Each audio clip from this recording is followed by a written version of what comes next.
Selon la Commission économique pour l'Afrique, organe spécialisé des Nations Unies, les besoins de financement en infrastructures sur le continent sont compris entre 130 et 170 milliards de dollars par an.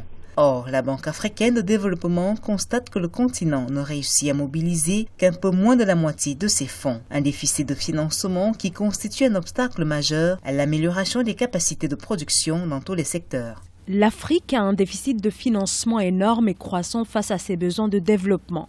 À un niveau plus global, pour que l'Afrique puisse réaliser le programme 2030, les besoins de financement supplémentaires se situent entre 614 et 638 milliards de dollars par an.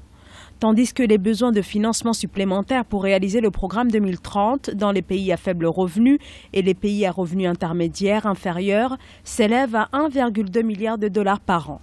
Cela représente environ 11% du PIB entre 2015 et 2030.